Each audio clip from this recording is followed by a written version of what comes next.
In the next few minutes, I'm going to be showing you the 3 most simple and beginner-friendly candlestick patterns that I still use to this day when I trade. And I'm going to show you exactly how to get the best risk to rewards on the market by using them. The first thing is actually the candlestick.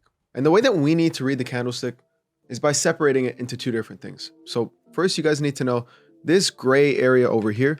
And obviously on the charts, it's most likely going to be green or red for you, but I just use the universal color. This is going to be considered your body, right? This little line that's going to be on top, sometimes it's going to be this long, this long, this long. That is called our wick. Our wick is showing us exactly how high we went. Our low wick is showing us exactly how low we went. And now body and wick are pretty simple, but they're not the most effective way to read the charts. And the way that we need to see this is by reading the body as pressure and the wicks as rejection. And then the final thing to tie all that in together is to only read the candlesticks at our key levels. Now, for some of you guys, it's going to be your support and resistance levels. For others, it's going to be your swing low or your swing high. Other people here call them order blocks. But the most important thing is that you only read the candlesticks at those levels. If it's not at that level, it's completely irrelevant and it's only there to fake you out so somebody else can make your money on the charts. Now, the first pattern that we're going to get into is the bullish engulfing pattern. And on a bullish engulfing chart, the main things that matter are going to happen on the second candlestick. So here you guys can see, this is going to be the first one and this is going to be the second one. So the first one is going to be a bearish candlestick like this. And we want to find these at our swing low levels, not the swing high, because it's a bullish engulfing. So we're using this to identify when the markets are going to shift from sellers in control to buyers in control. So when the buyers are in control, we can catch that momentum with them to the upside. Now, this pattern is signaled by this. You guys can see we have a wick and another wick. And as we said, those are rejections. Now, what's important is the pressure. So you can see candlestick number 2 closes above the rejection of candle number 1, and the bottom wicks aren't necessarily going to matter. This one could be longer than this one. One could be shorter or longer than this one. But what matters is that the body on candlestick number 2 closes above the wick on candlestick number 1. Now that is going to signal to us that the buyers are in control. And now the next candlestick pattern that we have is just going to be the same thing, but on the opposite side. It's going to be the bearish engulfing. So on the bearish engulfing, you guys are going to see our body is going to close below the lowest wick of the bullish candle. And we want to identify these at our swing high points, at our support and resistance levels, because we want to see price shifting in that direction that we're looking to take our trade in. And just to make it even simpler, I wrote it right here. How to use the bullish and bearish engulfing. We're going to look for price in a higher time frame direction, and that's going to be either inside or at the edges of our zones, right? So our zones are going to be our support and resistance, our swing low, our swing high, whichever areas of the market we're looking to enter our trades in. And remember, we never want to catch the trade in the middle over here. We want to catch it either at the low or the high on the way down. And then we're going to go to our lower time frames after a clean micro break and retest, so that way we can actually enter that trade. Now, I know this might sound like a lot of gibberish, so I'm actually going to show you guys exactly how this looks. So now I'm on the daily time frame, and the first thing that I had noticed here is that this would be my swing low point, right? Because the markets reached this low before pushing a new high. So since this area pushed our new high after previously having continuous lows, you guys can see low here, a low here, a low here, and each high was lower than the previous. Now we've punched a higher high. So that validates this as my swing low level. And then when price actually entered here, I go to my lower time frames, such as my minute 15, and I start to look for that same structure. So here you guys can see, now that I'm in my zone, we have these highs, both of them lower than each other. This one is lower, this one is lower. And then price finally breaks structure towards the upside. Now price is retesting, and then it's going to confirm that level. So what I'm looking for now is to find a bullish engulfing candle after that retest. So I had this retest over here. Now I want my bullish engulfing candle somewhere in here.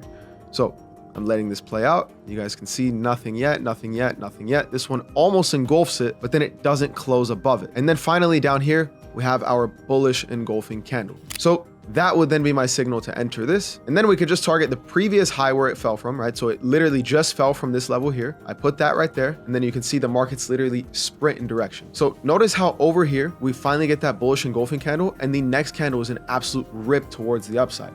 That is because the bullish engulfing finally signaled to traders that the buyers are in the market. So a lot more buyers entered at that level.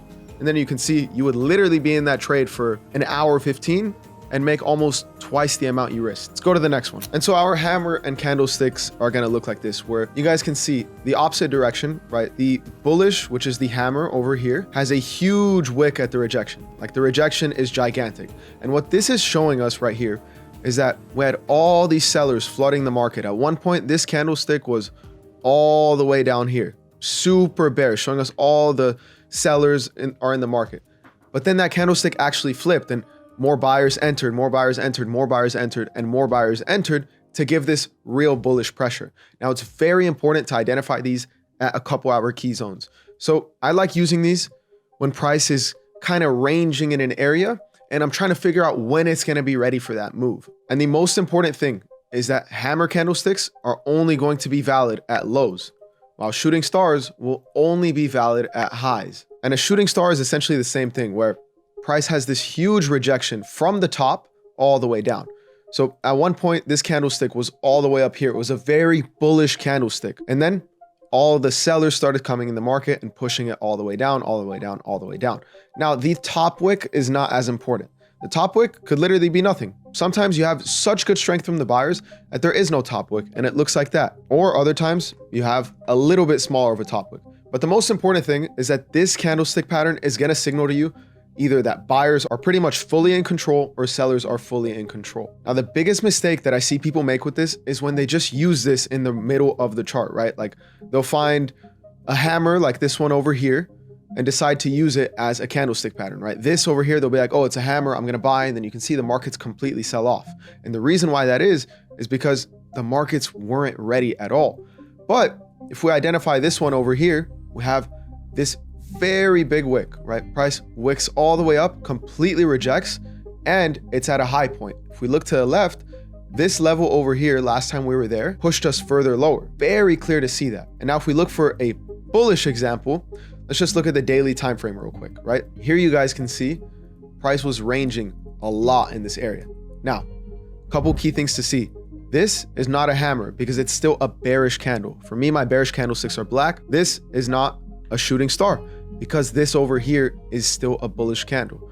Now we look over here, not valid, not valid, not valid. And you can see the markets are very much ranging here, pretty much closing out in this triangle right here. And what we want to identify is when that market is going to explode. But there has been no signal. So a lot of people will start buying here, buying here, buying here, and trying to place sells at the top, thinking, okay, the markets are respecting both of these levels here, so the setup is going to be right. But the only candlestick here that is actually valid as a hammer is going to be this one over here. And you can see following that candlestick, the markets start to shoot upwards. And look at the strength. After we have the hammer, look at how many blue candles we follow versus all these candles over here. It's just ranging, it's stuck.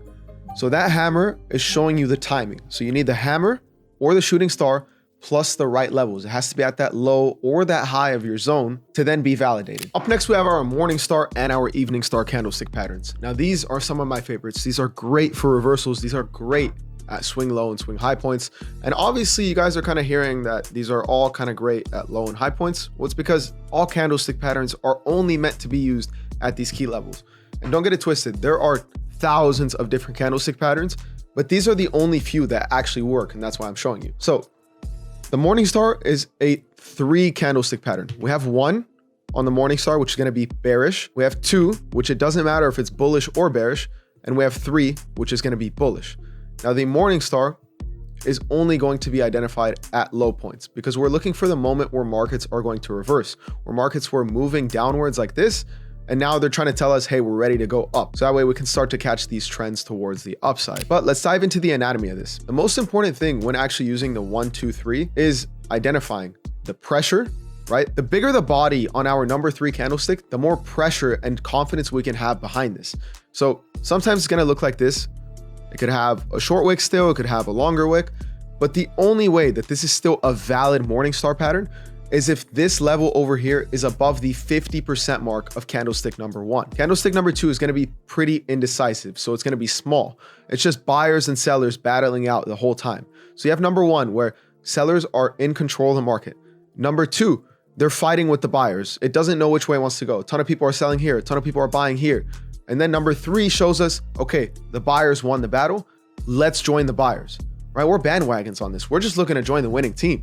Right? When it comes to money, man, ain't no sides to it. We got to join the winning team. And so the way that we identify the 50% mark is by coming over here and using the Fibonacci retracement tool. So you're just going to draw it from the high to the low, just like that. And now I can see the 50% mark would be 166,452. And it clearly closes above that. As long as it's above that level, then this is valid. And now we're going to have the same thing, but in the opposite direction. So evening star is only going to be found at the highs, because evening stars are going to be the moments where we catch the top and we start taking the markets towards the downside. So obviously it's moving like this. We want to catch that evening star pattern and take that trend towards the downside. Now, our 1 candle is going to be bullish. Our 2 candle is indecisive, just buyers and sellers battling. Doesn't matter who wins that one. What matters is how we finish that story, and it has to be with the sellers winning. And once again, the significance of this red line is it's just that 50% mark. As long as candlestick number 3 closes below that 50% mark, then we're absolutely fine. So let's get into a chart example of this. So here we can identify that the markets are in an uptrend, and now we're in this pullback. Price pushed up and came back down. Now we have our simple 1, 2, 3. And if I measure out the 50% level of candlestick 1, it's going to be at 155,412, which you guys can clearly see we broke above that level right there. So this candlestick has already shown us on the higher time frames, we have a morning star. We're ready to push up.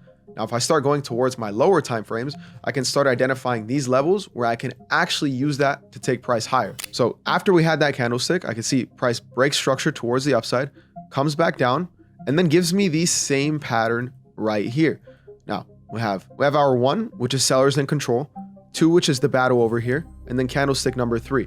And all I'm going to do is measure out candlestick number 1, top to bottom right there, and look at the 50% mark, which is 461, which I can see price clearly broke above. And so here, I'm able to mark this out over here, getting in at the candlestick closure where it's actually confirmed, tuck my stops below the low, and then I just want to target the known level, the exact point where price just fell from. And just like that, you get a 1 to 1.59. Now you could go on lower time frames trying to maximize your risk to reward ratio, but the most important thing is that it still has to be in these zones. So you guys can see price made this low over here to push towards this here.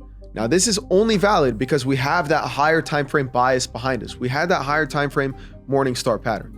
Now, since we had that, I could see on the minute 5, we have a hammer candlestick over here. Now, because we have that hammer candlestick, I can tuck below my lows.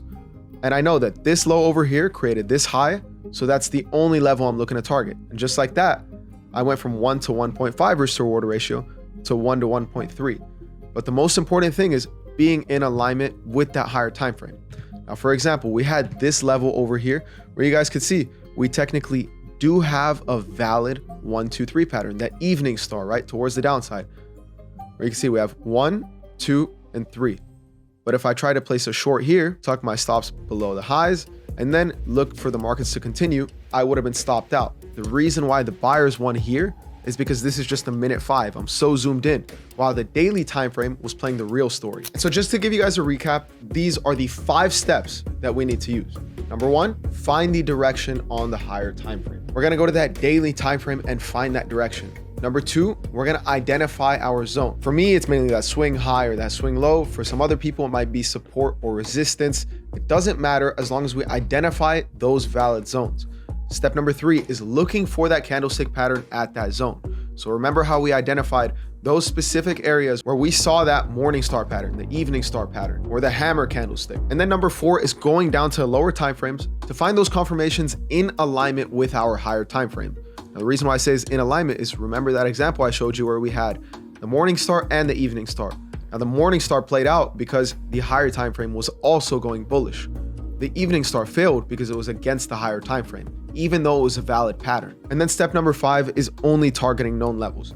I know that you guys are going to want to get carried away and hold for more and make more money that way.